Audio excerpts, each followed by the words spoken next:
Good morning class 11। हम पढ़ा रहे थे, आप लोग को रिवीजन करवा रहे थे महाजनी सभ्यता। महाजनी सभ्यता में ये सब क्वेश्चन जो है इम्पॉर्टेंट है।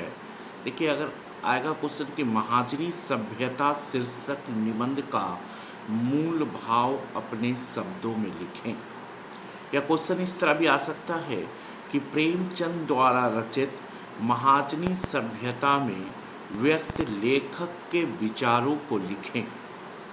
यह क्वेश्चन ऐसे आएगा कि महाजनी सभ्यता शीर्षक निबंध की समीक्षा लिखें। क्वेश्चन इस तरह भी आ सकता है कि प्रेमचंद ने महाजनी सभ्यता में किन बुराइयों की ओर संकेत किया है। तो ये सबका आंसर जो है एक होगा। लिखिएगा कि महाजनी सभ्यता एक विचारात्मक निबंध है। इस निबंध में उन्होंने महाजनी सभ्यता की खुली आलोचना की है। लेखक महाजनी सभ्यता की खुली आलोचना की है, क्योंकि ये सभ्यता पूंजीवादी सभ्यता पर आधारित है तथा पैसा ही इस सभ्यता का भगवान है। महाजनी सभ्यता से प्रेमचंद का इशारा पूंजीवादी सभ्यता की ओर है। वे इस सभ्यता को इसलिए बुरा बताते हैं क्योंकि इसमें मानव मात्र की, उसकी भावनाओं की, उसके गुणों की कोई कद्र नहीं है। व्यक्ति की हैसियत, उसके गुणों का आधार केवल पैसा है, केवल पैसा। सारे लोग पैसे के पीछे भाग रहे हैं, चाहे वह डॉक्टर हो, वकील हो, शिक्षक हो, नौकरी पेशा के लोग हो। पैसे की भूख ने आदमी के बीच भावनात्मक रिश्ते को खत्म कर दिया। किसी के लिए किसी के पास समय नहीं है। यदि उस व्यक्ति से कोई लाभ नहीं है तो व्यक्ति समय नहीं दे सकता है। पैसे के लिए अपने लोग भी पराये हो जाते हैं। यह सब कुछ जो है, यह सब कुछ धन लिप्सा के कारण हो रहा है। यह सब कुछ किसके लिए हो रहा है? धन लिप्सा के कारण हो रहा है। ये बड़ा खतरा है, इसलिए प्रेमचंद ने सावधान करते हैं कि ये धन लिप्सा या इतना बढ़ने ना दिया जाए कि वो मनुष्यता, स्नेह, सहानुभूति सबको निकाल बाहर करे। इस महाजनी सभ्यता का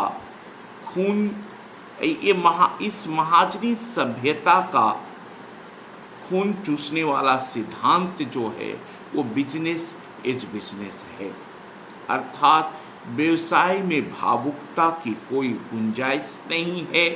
इस सिद्धांत में न दोस्ती, इंसानियत, दया की भावना को मिटा दिया है। दोस्त का शोषण करने में नहीं चूकता है, क्योंकि वो कहता है बिजनेस इज बिजनेस। आगे प्रेमचंद कहते हैं कि अब वो दिन दूर नहीं कि महाजनी सभ्यता का अंत हो जाएगा। कारण ये है कि एक ऐसी सभ्यता का सूर्य जो है उदय हो रहा है, पश्चिम से उदय हो रहा है। वो सूर्य जो है वो समाजवाद है। सारी दुनिया के पूंजीवादी इसकी आलोचना कर रहे हैं, क्योंकि इसे महाजनी सभ्यता के व्यक्तित्व स्वतंत्र के पंजे, नाखून और दांत तोड़ दिए हैं। अब पूंजीपति मजदूरों को शोषण नहीं कर पाएंगे। प्रेमचंद का मानना है कि ये पूंजीवाद ही हैं जो अपने साथ सारी बुराइयां लेकर आते हैं। इसने ही सारी दुनिया को नरक बना दिया है। तो फिर पैराग्राफ चेंज करके लिखिएगा, प्रेमचंद समाजवाद का गुणगान करते हुए कहते हैं कि अगर ये व्यवस्था दूसरे देश के लिए कल्याणकारी है तो निश्चय ही ये भारत के लिए भी कल्याणकारी होगी, ये हमारे देश के लिए भी कल्याणकारी होगी। इसमें कोई संदेह नहीं है कि भले ही महाजनी सभ्यता के लोग अपनी शक्ति भर इसका विरोध कर रहे हैं, लेकिन वो दिन दूर नहीं जब उनकी विजय होगी, क्योंकि सत्य का विजय हमेशा होती है। प्रेमचंद के इन विचारों के कारण ही, ये नहीं कि वो गांधी जी के कारण राजनीति में दिलचस्पी लेने लगे, उन्होंने फरवरी 1919 के ज़माना में ही लिखा था कि आने वाला ज़माना अब किसानों और मजदूरों का होगा। दुनिया की रफ्तार इसका साफ सबूत दे रही है। इस लेख में उन्होंने रूसी क्रांति की चर्चा भी किया था। इनकलाब के पहले कौन जानता था कि रूस की पीड़ित जनता में इतनी ताकत छिपी हुई है?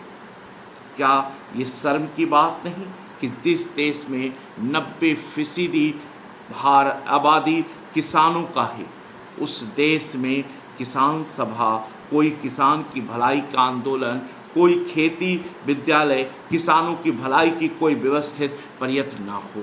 ये प्रेमचंद ने 1919 में ही लिख दिया था।